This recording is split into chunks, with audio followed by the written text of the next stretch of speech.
Hello, Zubstrika Army. My name is Jacob as always, and welcome to round number 1 of season number 1 playoffs for the MTBA, the Monotype Battle Association, where we're facing Kreselke, the head coach of the New York ExcelPikas. She is a really good graphic artist, and she's a pretty solid battler too. I have actually battled her quite a few times. We battled earlier in the season, and we won 2-0. I didn't really want to reveal a true, whenever I feel like someone's going to be a playoff caliber opponent, I rarely ever bring, especially late season, we faced week 8, especially late season, I never bring the best team. Why? Because why should I? Why would I want to? That would reveal potential playoff strategies that we don't want to deal with. We also had an advantage. We didn't have Masquerade in week 8. We made a transaction between week 8 and week 9, and now we have Sticky Web, and she's a mono fighting team. We're a mono flying team. She does not have a Lucha. She does not have a defog user. The only way to remove hazards is rapid spin, and we have a spin blocker, a quite good one in fact, in Drift Blim. So realistically speaking, she really can't ever remove hazards until she either A, removes Drift Blim, or B, somehow runs Scarf Taunt. Doubt that's going to happen. Or she leads the Scarf Terrakion to destroy Masquerade. That's essentially the only way. So as you can see, I'll go over our team and her team. So our team has followed Lando T, Mega Aerodactyl, Tornadus I, Mandibuzz, Togetic, Masquerade, Celesteela, Mantine, Thunderous T, Driftbloom, and Delibird. Her team has followed Mega Galade, Komao, Infernape, Scrafty, Toxicroak, Crabominable, Terrakion, Keldeo, Virizion, and Hitmonchan. Now, I know Virizion's not coming for a fact, and I'm pretty sure Toxicroak won't come, but any other Pokemon I could really see coming on her team. Komo's definitely got the bulk to deal with flying types. Same with Crabominable. Crabominable's honestly, it's not a good mon, but it's better than some people think. And I could see it coming with a Copa Berry and Protect, because we did bring a Lando T with White Herb last game. Or not White Herb, Power Herb with Fly. So she might want to try to play around that. And I think Crabominable with a Copa Berry is actually a pretty good Landorus T check. So I could see something like that coming. Mega Galade's always an issue. We cannot get Intimidate. We're dual Intimidate users and cannot get Intimidate on that Pokemon. So we have to be very, very careful. So anyway, here's our first Pokemon. We have a physically defensive Choice Scarf Masquerade. Now you might be wondering, why on God's Green Earth are you running physically defensive with a Choice Scarf versus fighting team that has a bunch of Stone Edge users? Well, simply put, the only thing on our team that kills Masquerade after Intimidate is Modest Infernape that's Scarfed with Overheat or Fire Blast, and Terrakion. And anything else, we'd outspeed. So Mega Glade, we outspeed, get the webs up no matter what. Como, in theory, can't OHKO us because, it's not powerful enough. Scrafty, we'd outspeed. So basically, what I'm saying is we're getting webs up no matter what this matchup, as long as she doesn't lead Terrakion. If she leads Terrakion, well, kudos to her. I'm not staying in, because if she's Scarfed, she KOs Masquerade, and even after the Intimidate, so I can't realistically do that. So anyway, we have U-Turn for Momentum, Air Slash, because mono fighting. The only thing it's not super effective on is Terrakion, so Terrakion is clearly the biggest threat to our team, honestly. But we brought our two ways to deal with, well, we have a lot of ways to deal with it, offensively speaking. But yeah, it's still going to be kind of a pain in the butt. So honestly, Haze is quite simply for in case she's Swords Dance, or Calm Mind Keldeo, or Nasty Plot Infernape, or Bulk Up. Any of those issues, we can just haze away. Especially if it's a Bulk Up Mega Glade, that could be very problematic, especially if she leads with it. So that would be annoying to try to deal with. We can just spam Haze, and eventually just got to KO us. Although, the two sets I was expecting was Trick Room 3 attacks and Bulk Up 3 attacks. So that's kind of an issue. I expect Shadow Sneak too, or Knockoff. Has to have a way to hit Drift Blim. Obviously, Thunder Punch or Ice Punch would work too. But I think Drain Punch should come for mons like Celesteela and even Aerodactyl, especially if she's Bulk Up, depending on what set she is, of course. But anyway, yeah, that's why we're physically offensive, and speed was for Mega Glade, which is our fastest Pokemon. And if you're going to see a theme with this, Drift Blim, and Landorus, and Masquerade, they all share the speed stat of 234. Under Sticky Web, we outspeed the entire team unless it's Choice Scarf, so that's really, really important. So that's awesome. Anyway, basically, is what I'm trying to say. We have a Flame Orb, Flare Boost, 3 attack, Strength Sap, Drift Blim, and this set does so much work to her entire team. Originally, by the way, shoutouts to Demogon, one of the commissioners, and who I faced in the week 10 opponent. He mocked me for this, and I thought, okay, we were originally Hex, Will-O-Wisp, Psychic, Strength Sap, and I realized, because I wanted to run Air Cutter, but it wasn't valid with Flare Boost, so I forgot that we allow hidden powers in this league, even though clearly Lander's T was there to live a +2 HP ice from Infernape, which we'll get to. But anyway, yeah, I forgot about that for a minute, and then I'm like, oh wait, I can run HP Flying against the team, obviously, since we allow HP Flying even though it's not in the actual games anymore. So that was really important. So I got rid of Will-O-Wisp for that, and then I got rid of Hex for Shadow Ball, and Psychic Fighting Team destroys it. Strength Sap is just to lower attack if we need to some recovery or something.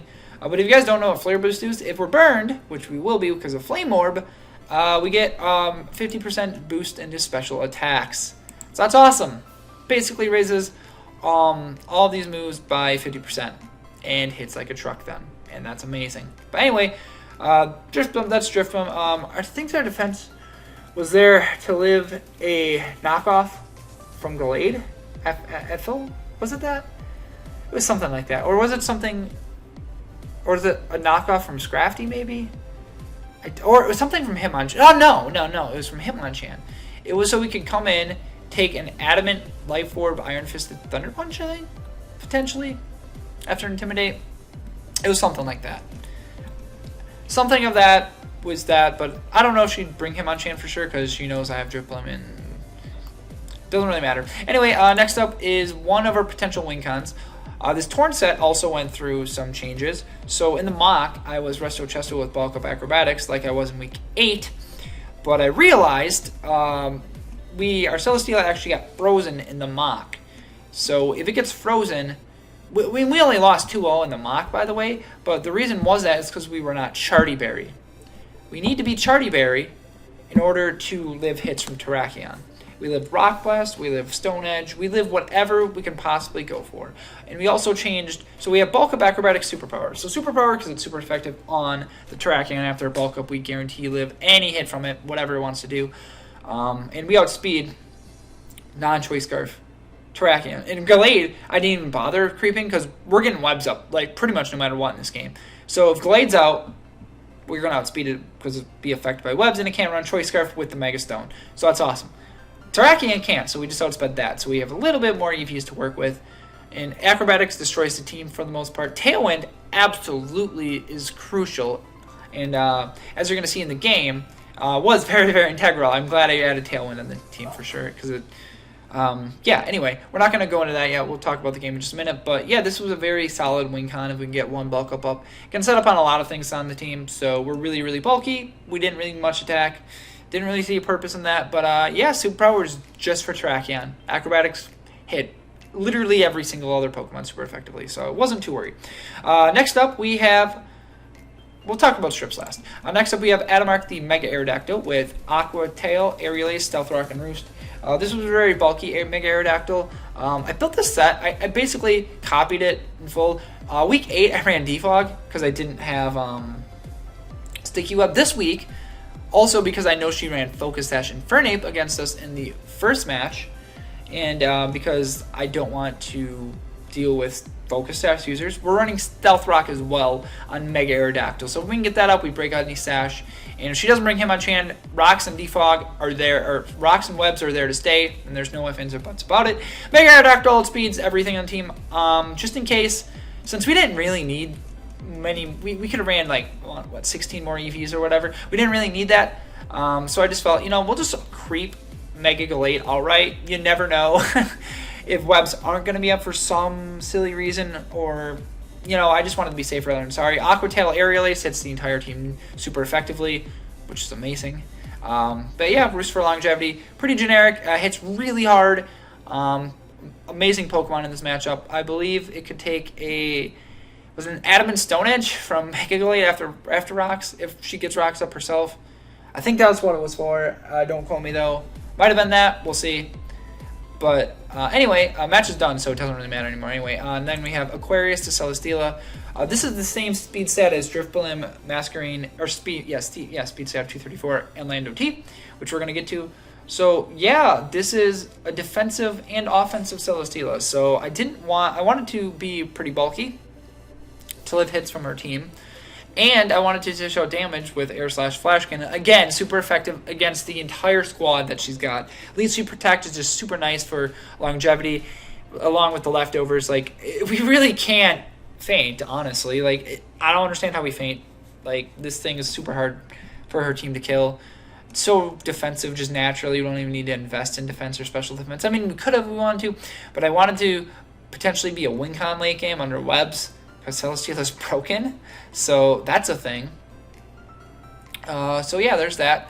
Celesteela's pretty generic. And then last but certainly not least, we have Strips, Lando T. Yachi Berry this time. We ran a Power Herb set last time. Last time I think we were in Choice Scarf Celesteela. Mega Aerodactyl was the same, except for Defog instead of Rocks. We had the Resto Chesto set. This we didn't bring. We had brought Togetic last time with dual screens. And then Masquerade, instead of Masquerade, we had brought Mantine with Charty Berry. So I was thinking about bringing Mantine again as a check to that, but I was like, we want to build more offensively and be more offensively, even though like our team is just naturally bulky and we still have a lot of bulk investment into our team. So like we can play offensively and defensively in this game if we need to. But yeah, anyway, Lando T, Yachi Berry for Crabominable, random HP Ice users, Ice Punch, and more specifically with this investment, we live a timid +2 Life Orb HP Ice after Stealth Rock from the Infernape, or even a Fire Blast, because honestly, we needed to. That set could destroy us if she just leads it, so potentially destroy us, I should say, especially if she's like Focus Dash. So I wanted to have a way around that if we could. And we have Swords Dance, Superpower, Fly, and Earthquake. Did I have Rock Polish? What was that? I think I had the same set as last time. I had Rock Polish over Superpower. But I'm just like, what if she is that Protect Crabominable that I was talking about earlier? Well, that would be a big issue. And I want Superpower for that. I want Superpower to hit it and destroy Crabominable if we're able to. I doubt she brings Choppleberry. I would think Cobbleberry would be the bring over Choppleberry for sure. So that way we hit the Crabominable as hard as we possibly can. So yeah, that is the team, guys. Let me know how you think we're going to do. We're going to transition to the battle shortly. And just let you know, hopefully we win. And hopefully we'll see you guys next week for round number 2. Alright, we're back with the battle. As you can see, she brought Infernape, Keldeo, Mega Gallade, Crabominable, Scrafty, and Terrakion. I think these are the exact same 6 she brought last time. She may have brought... Yeah, I'm pretty sure these are the same 6 she brought last time. I thought she may have brought Como. I don't remember if she brought... I thought she might have brought Como. I can't remember for sure. But anyway, like I talked about Team Builder, Masquerade's our lead, 100%. So let's just go and lead Masquerade. So that's all I'm saying. So she leads Scrafty. I'm actually going to go nice and slow. I'm just going to get the Sticky Web up as she clicks Stone Edge. And I calced, and that's Adamant Nature Scrafty, 100%. So I know I can go to Mega Aerodactyl and live, or Aerodactyl live too. So the first, she goes for Substitute actually, and that was really important. So I just go for my Rocks, even though she's behind a Substitute. Why do I go for that? Is because potential Focus Sash users cannot have that happen. I need all the sashes broken. And since she didn't bring Hitmonchan, they're here to stay, honestly. 100% here to stay. But yeah, she goes for Stone Edge, and that still shows Adamant. So I know the highest roll she can get is 48%. And so she actually misses Stone Edge, which is unfortunate. But if she would have crit, she would have KO'd. But she is Cobbleberry, so that's important that we break that. And she goes for Stone Edge, and she critical hits. So that's really unfortunate, because the max damage roll she could have gotten was 48%. So that honestly is super unfortunate that she did get that crit, but nonetheless, like, I would rather ever crit than Celesteela get frozen like it did in the mock. So I'll take that exchange, 100%. So I decide to go into Landorus, because Landorus, I mean, realistically speaking, I should have gone to Driftblim here, because Driftblim KO'd everything pretty much except for Choice Scarf users. I also went to Landorus because Landorus technically actually was a play over Driftblim. I mean, it would have been nice to get Driftblim's Flame Orb going for Flare Boost for later. But the reason I went Landorus is simply put, I could not let Terrakion in. My team cannot let Terrakion in, ever. That cannot happen. So therefore, that's why I went Landorus, and I claim a kill for sure. I go for Earthquake, and Scrafty goes down, which is awesome. She now goes into Keldeo, and as I actually have to switch into Celesteela. No, I switch into Masquerain as fodder, because if she Calm Minds up in her face, potentially, she could be another Koba Berry or whatever on Keldeo, or it could be, you know, she could just be mono water against a team. She wouldn't need Icy Wind or anything. She could just be Calm Mind, Protect, Scald, and like Substitute or something like that, and be really, really bulky, which was another set I was scared of. So I go to the Masquerain. If she Calm Minds, I can just haze until it kills me. Hopefully it wouldn't have been sub, but I don't think it was sub after everything. But I switched out into Masquerain, and I find something very, very important. She switches out first, which means she's Choice Scarf Keldeo, which is really important for us to know in the future of this game. So we click Air Slash, don't get the flinch as she gets rocks up, so that's really unfortunate. But, you know, I'm just going to stay in with Masquerain as much as I can, because it dies to rocks, it dies to entry hazards at this point as she goes to Mega Gallade. And I'm just going to click Air Slash. I know I can't flinch it because of Inner Focus. But, you know, if we can get some nice chip, and a crit would have been on a roll to KO, but that's fine. As she sets up Trick Room, and I'm not too surprised by that because she does have Crabominable. It can kind of destroy us. And she probably knew we were bringing Sticky Web because her team's so weak to it. So I go to Celesteela. I contemplated this play for a little bit.